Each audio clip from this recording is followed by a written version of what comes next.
तो hello guys, आज मैं आपको करवाने वाला हूँ एक्सरसाइज नंबर 5.1 का क्वेश्चन नंबर थर्ड। तो क्वेश्चन नंबर थर्ड की जो मेरे को फर्स्ट पार्ट में दिया गया है, ये जो एपी की सीरीज़ दी गई है वो है कुछ ये इस प्रकार है। और इसमें मेरे को यहाँ पे इसका कॉमन डिफरेंस बताना है और एक ए बताना है, ठीक है। तो ए तो हमको यहाँ पे पहले गिवन है, ए होता है हमारा first term of the AP यानी कि 3 इस इक्वेशन के हिसाब से। और डी कैसे निकालते हैं वो मैंने आपको बता रखा है। तो देखो, अब डी निकालने के हम किसी से भी बड़ी, देखो यहाँ पे जैसे मैं D2 माइनस D1 कर दूँ या फिर D3 माइनस में D2 कर दूँ, ठीक है, D4 माइनस में D3 कर दूँ, तो कुछ भी करके मैं यहाँ पे अपने D निकाल सकता हूँ। तो मैं यहाँ पे देखो D2 माइनस में D1 कर देता हूँ, ठीक है, ठीक है। तो यहाँ पे जो मेरा D2 है वो है 1, माइनस में D1 है वो है 3। तो देखो प्लस माइनस माइनस होता है बड़े नंबर का साइन, तो बड़ा नंबर 3 है तो उसका साइन, और प्लस माइनस माइनस तो ये 2। तो यहाँ पे जो मेरा D निकल के आ गया वो है -2। अब मैं इसको और, ठीक है, तो मेरे पास यहाँ पे इसका D आ गया है, ठीक है।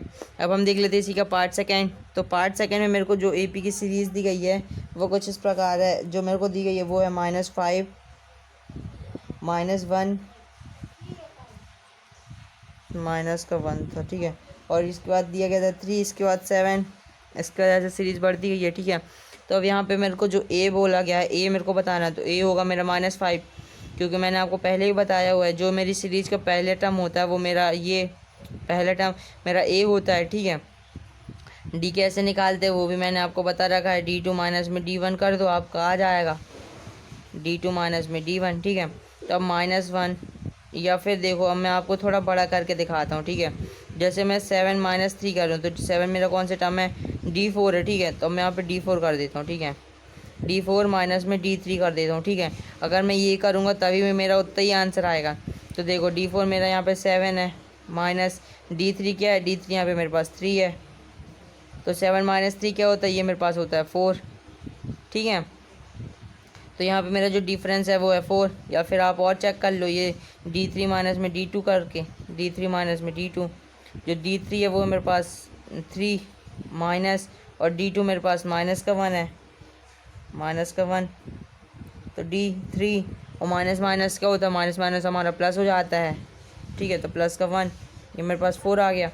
तो इसका मतलब जो यहाँ पे मेरा D निकल के आया है, D वो यहाँ पे है, D निकल के आया वो यहाँ पे निकल के आया 4, ठीक है। तो उम्मीद करता हूँ आपको समझ में आ रहा होगा। यहाँ पे हमको A और D निकालना, ठीक है। अब हम देख लेते इसी का पार्ट थर्ड, ठीक है। तो पार्ट थर्ड में जो हमको सीरीज़ दी गई है वो है 1/3, 5/3, 9/3 और 13/3, ठीक है। ऐसे ही आगे कैरी ऑन हुआ है, ठीक है। तो देखो अब आप देखो ए जो इस सीरीज के हिसाब से जो मेरा ए क्या होगा, ए मेरा first term of the AP यानी 1/3 है, तो मैं अब यहाँ पे उसको सीधा लिख दूंगा। अब डी कैसे निकालते वो भी मैंने आपको बता रखा है। D2 माइनस में D1 कर दो, D इक्वल टू में D2 माइनस में D1, ठीक है। तो इस सीरीज में मेरा D2 क्या होगा, इस सीरीज में मेरा D2 5/3 होगा, माइनस जो मेरा D1 होगा, D1 क्या होगा 1/3, तो मैं कर देता हूँ 1/3, ठीक है।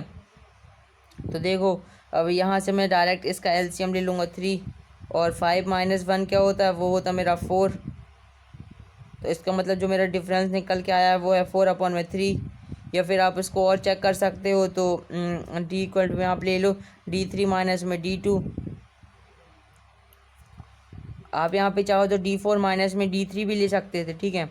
तो D3 यहाँ पे मेरे पास दिया गया 9/3, और D2 मेरे को दिया गया है 5/3, ठीक है। तो अब मैं इसको सॉल्व कर लूँगा, यहाँ पे माइनस है, ठीक है। तो देखो इसका LCM 3, 9 - 5, ये मेरे पास 4 हो गया। तो इसका मतलब जो यहाँ पे मेरा D निकल के आया वो है 4/3। तो उम्मीद करता हूँ आपको समझ में आ रहा होगा, ठीक है। अब इसके बाद मैं इसका फोर्थ पार्ट देख लेता हूँ, फोर्थ पार्ट। तो फोर्थ पार्ट में मेरे को दिया गया है 0.6, 0.6, इसके बाद 1.7, इसके बाद फिर 2.8, इसके बाद 3.9, ठीक है। ऐसे कैरी ऑन हुआ है, ठीक है। तो अब देखो यहाँ पे जो मेरा ए होता है वो first term of the AP होता है, तो इस केस के हिसाब से मेरा 0.6 होगा, 0.6।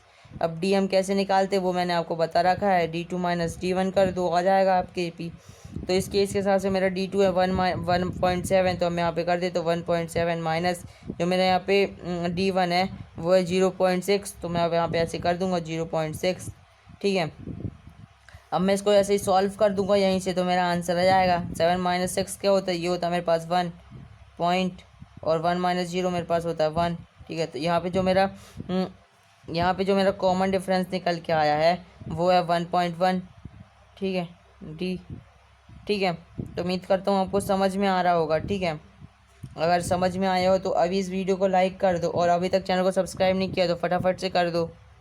इसके बाद फिर आप यहाँ भी एक बार और इसको चाहो तो वेरीफाई कर सकते हो, मैं आपको करवा देता हूँ। तो अब यहाँ पे डी को आप ऐसे कर सकते हो D3 माइनस में D2। ठीक है, तो D3 यहाँ पे मेरे को क्या दिया गया है, ये है मेरा 2.8, D1 D2 D3। ठीक है, 2.8 माइनस में D2 है मेरे पास 1.7। अब मैं इसको सॉल्व करूँगा। ठीक है, इसको सॉल्व करूँगा तो 8 माइनस 7 क्या होता है, मेरे पास होता है 1.2 माइनस 1 मेरे पास होता है 1। यहाँ पे मेरा डी वेरीफाई हो गया, यहाँ पे 1.1, यहाँ पे 1.1। तो उम्मीद करता हूँ आपको वीडियो समझ में आया होगा। अगर समझ में आया तो अभी इस वीडियो को लाइक कर दीजिए, और चैनल को सब्सक्राइब नहीं किया हो तो बहुत जल्दी से फटाफट कर लीजिए। ठीक है, मिलते हैं अगली वीडियो में, तब तक के लिए थैंक्स फॉर वॉचिंग।